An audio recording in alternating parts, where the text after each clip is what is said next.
Nous parlerons de la Côte d'Ivoire, la présidentielle. L'opposition qui crie haro sur le Conseil constitutionnel. On ira au Mali parler de ce sommet de la CEDEAO, entre la CEDEAO et la junte. Qu'est-ce qu'il faut en retenir? La RDC, ce retour symbolique de Joseph Kabila en politique. Et puis le Togo, nous allons parler du nouveau prolongement de l'état d'urgence sanitaire. Pour évoquer ces sujets, Firmin Teko Agbo, chroniqueur politique, est avec nous. Bonsoir Firmin. Bonsoir Samuel Niaoui, merci de m'avoir invité. Face à vous, Francisco Napo Koura, journaliste freelance. Bonsoir Francisco. Bonsoir Samuel, bonsoir Firmin, bonsoir à tous les spectateurs de New World TV. La Côte d'Ivoire, pour commencer, la présidentielle, le Conseil constitutionnel ivoirien a rendu son verdict dans les dossiers de candidature.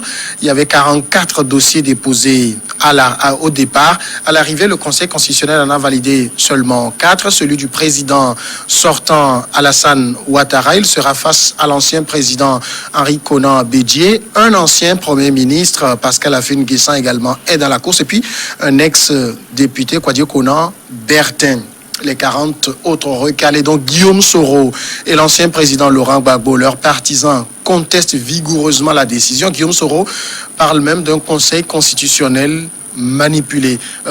Firmin Teko Agbo, première question. De 44 à 4, c'est un grand coup de pied dans la fourmilière. Il ne reste pas beaucoup de fourmis, c'est surprenant. Oui, c'est comme on veut assainir le milieu, en fait. On veut assainir le milieu, on ne veut pas de n'importe quoi à cette présidentielle. C'est une présidentielle qui est un peu sérieuse pour le président Ouattara, donc il n'a pas besoin de tout le monde.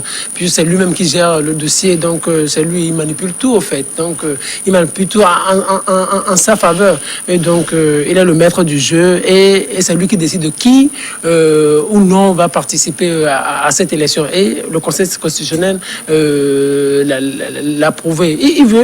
Il a juste besoin de 4 personnes juste pour légitimer cette élection. L'ancien président qui est là aujourd'hui, l'ancien président Henri Konan Bédié, qui est là, donc qui va légitimer. L'ancien premier ministre aussi, Affi-N'Guessan, qui est aussi là, qui est aussi un opposant de taille, qui a été avec Gbagbo, qui est un gars du FPI. Donc si on a ceux-là qui le contestent aujourd'hui, qui sont sur le terrain, sur le territoire, et donc ça suffit largement pour légitimer sa prochaine élection du 31 octobre. Donc il n'a pas de problème. Le reste, ils vont crier un peu, mais tout va se passer. Francisco? Ah oui, Firmin l'a dit. Il a besoin de 3 autres, n'est-ce pas, pour légitimer sa réélection. Le grand regret, mon plus grand regret ici, c'est que Mamadou Koulibaly, l'ancien président de l'Assemblée nationale, ne fait pas partie de ces 4. Ouais. C'est là où on devait voir, disons, ce qu'on appelle la compétition. Tout a été taillé sur mesure parce que Alassane Ouattara, il a vu que à son premier mandat en 2010, je crois Bédié totalement avait appelé au deuxième tour à voter pour lui.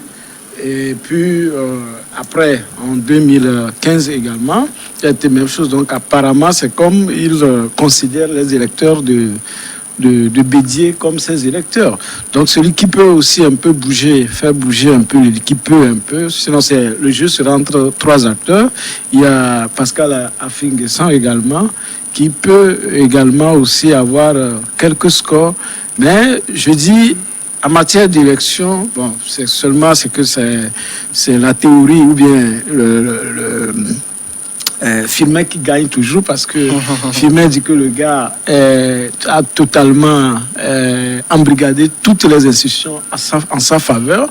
Sinon, moi je me dis que si les gens veulent véritablement faire comment l'appelle-t-on, un saut d'orgueil, tout le monde peut appeler, par exemple, à voter Pascal Affi-N'Guessan et on verra ce que ça va donner. Mais les institutions sont toutes dans les mains du président sortant. Voilà, c'est ce qui est dommage pour la démocratie africaine. Quand vous lisez les réactions de Guillaume Soro, vous avez le sentiment que il est très en colère contre le Conseil constitutionnel. Les partisans de Laurent Gbagbo, en tout cas tous les recalés, crient haro sur le Conseil constitutionnel. Un peu manipulé, on dirait. Non, venant de Guillaume Soro, ça surprend. Parce que ce Conseil constitutionnel a été manipulé en 2010 en sa faveur. C'est lui à l'époque qui avait soutenu la candidature de Ouattara. C'est lui qui avait dit que c'est Ouattara qui avait gagné. C'est ça qui avait déstabilisé Laurent Gbagbo. Or, il venait d'être Premier ministre de Laurent Gbagbo. Donc à l'époque, ils ont manipulé. Vous imaginez le Conseil constitutionnel qui déclare Gbagbo président. Après, ce même Conseil constitutionnel qui dit c'est Ouattara qui a gagné la présidentielle. Vous voyez que c'est un peu compliqué. Guillaume Soro était témoin oculaire de cette situation. Ce sont des choses qu'il a vécues. Il n'a rien dit. Devant lui, on a envoyé Gbagbo à la CPI. Il n'a rien dit. Donc, on a utilisé le droit en leur faveur à l'époque. Aujourd'hui, il parle de manipulation. Moi, ça m'étonne. Tout le monde pourrait parler. Tout le monde devrait peut-être parler. Mais Guillaume Soro, lui, ne devrait jamais parler. Si c'était Gbagbo qui parlait, donc, on comprendrait. Aujourd'hui, la situation se retourne contre lui, donc je ne vois pas pourquoi aujourd'hui lui parle. Le droit qu'il... En fait, il y a une chose, c'est ce que je dis toujours, même si on n'est pas d'accord avec moi, c'est que en 2010, on a utilisé le droit pour déstabiliser Gbagbo. Aujourd'hui, on utilise encore le droit pour recaler Guillaume Soro et Gbagbo. Donc, c'est le droit. Ouattara, en réalité, on n'a rien à lui reprocher parce que lui, il fait du juridisme et les choses vont à son avantage. Donc, c'est Guillaume Soro qui perd, donc il perdra. Mais les autres, regardez par exemple, pour Gbagbo, c'est le droit. On dit il est condamné à 20 ans. Ouais. La contumace. Ouais. Maintenant, Guillaume Soro, mandat d'arrêt international, donc il n'a pas de signature. Oui, sur les papiers, on ne voit pas sa signature. Donc, lui aussi, il a été condamné par la justice ivoirienne. Par la justice ivoirienne, donc pour corruption, détournement de fonds publics. Donc, il y a tout ça. Donc, c'est le droit qu'on leur applique. Il n'y a aucun problème. Et politiquement, on peut dire que cette situation peut être réglée. Mais Ouattara ne veut pas que cette situation soit réglée politiquement. Ouattara veut qu'on applique le droit. Donc, on leur applique le droit et puis c'est fini. Guillaume Soro, ils vont crier 2 ou 3 jours. Mais, moi, peut-être je vais vous étonner.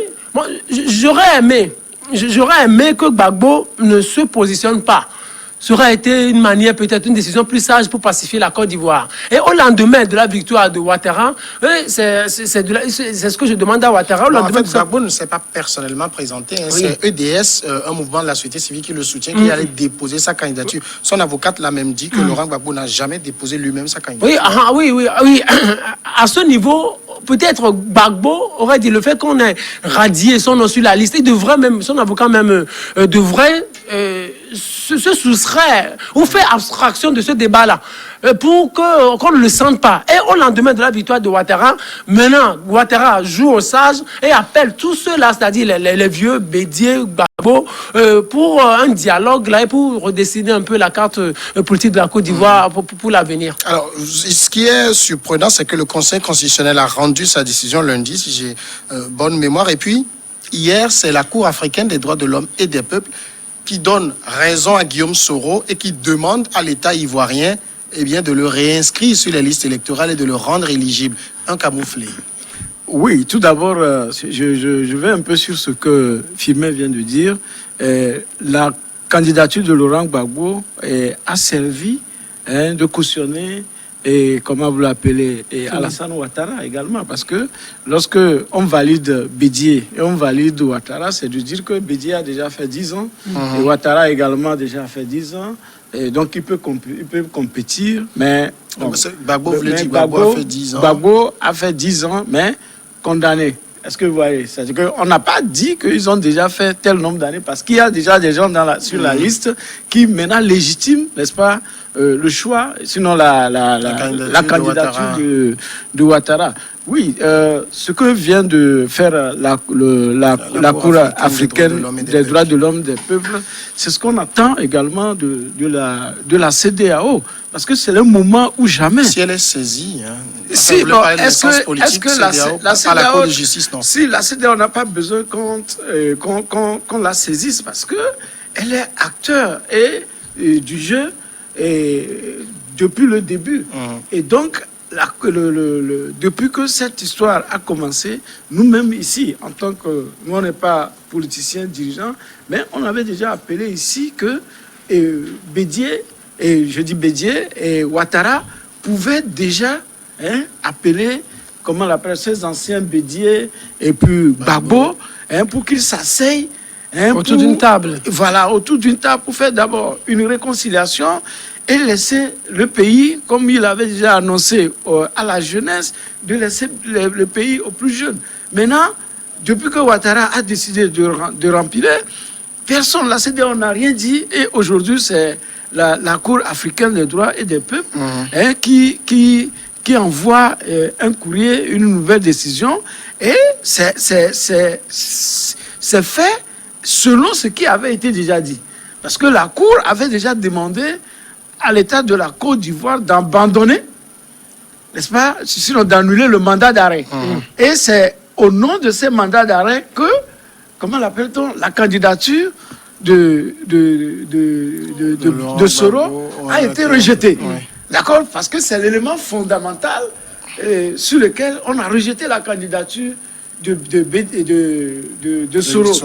Donc, comme c'est ainsi, la Cour considère qu'elle avait déjà envoyé, n'est-ce pas, elle avait déjà envoyé une note dans ce sens, donc quitte à l'État de la Côte d'Ivoire de le réinscrire sur la liste et pour qu'il soit, n'est-ce pas, candidat.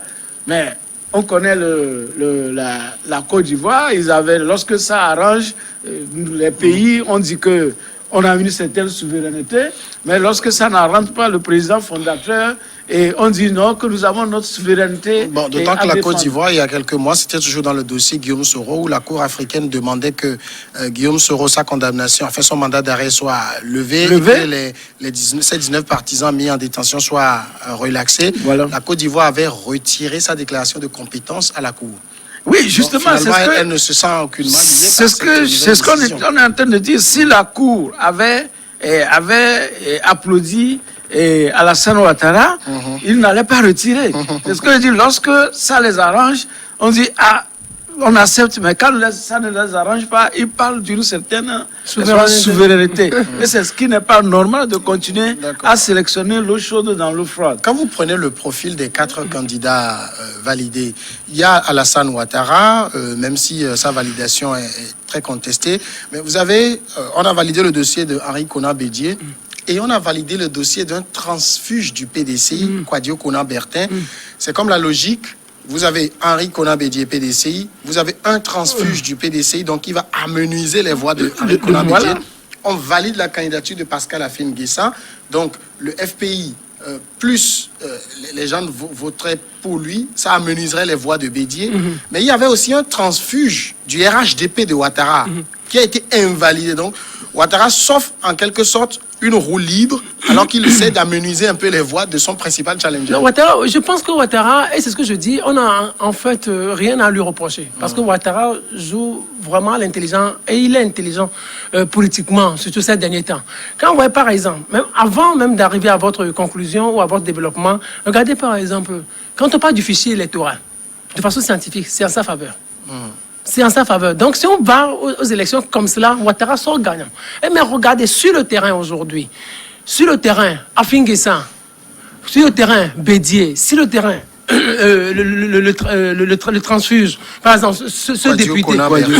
Donc, regardez, tous ceux-là, ils vont avec des voix effritées, ils vont avec de petites voix. Oh, Ouattara, peut-être avec... Ouattara, au premier tour, peut-être peut s'en sortir avec 60 voix. Il peut s'en sortir avec 70%. Les autres, ils vont s'en sortir avec peut-être 2%, 3%, peut-être 10%. Donc, c'est une situation, en fait, mathématiquement, qui arrange beaucoup Ouattara. Et en fait, le fait que Afin Guessa se positionne, c'est... Bien sûr, il y aura des partisans de Laurent Gbagbo qui vont voter pour lui, mais ces partisans, avec le recensement qui a été fait, n'ont pas été présents. Donc, il n'y aura pas ces partisans-là sur la liste électorale. C'est-à-dire, ils ne seront pas là le jour-là. Donc, ce sont des gens qui vont déjà perdant en annonçant la couleur de leur défaite. De la situation, quel qu'en soit le cas, la situation arrange bel et bien Alassane Ouattara. Donc ce n'est même pas une situation de fraude. Les gens vont être surpris parce qu'on se dit Ouattara tout en regardé, Ouattara a tout verrouillé. Donc déjà on dira qu'il a fraudé. Or mathématiquement, scientifiquement, Ouattara peut gagner honnêtement cette élection-là.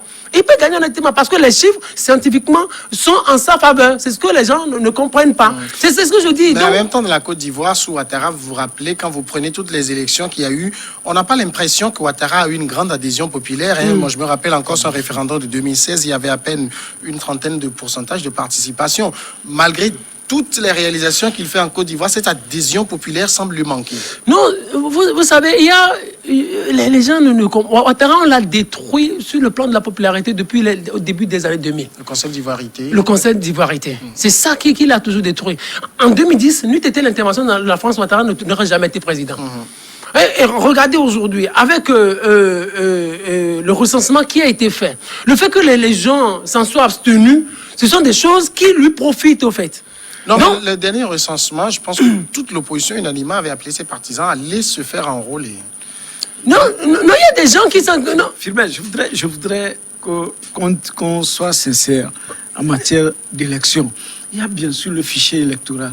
Mais qu'est-ce qui empêche les gens de donner la vérité des urnes? C'est-à-dire que les peuples ne sont pas aussi bêtes. Il a dit tout à l'heure, et comment vous l'appelez, Alassane Ouattara, mais ce n'est pas en 2010 que Alassane Ouattara n'a pas été aimé par la population ivoirienne.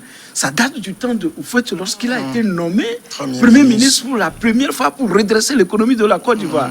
Et lorsqu'il était venu, il avait imposé des rigueurs d'austérité et même c'est lui qui avait instauré à l'époque la carte, n'est-ce pas, de séjour et autres pour faire rentrer de l'argent, n'est-ce pas, dans les caisses de l'État. Ce que, par exemple, l'armée malienne a fait la dernière fois en demandant aux gens de rendre les véhicules. Mais il y avait à l'époque des ministres de Houphouët-Boigny qui n'avaient que 2 maisons que dans les hôtels.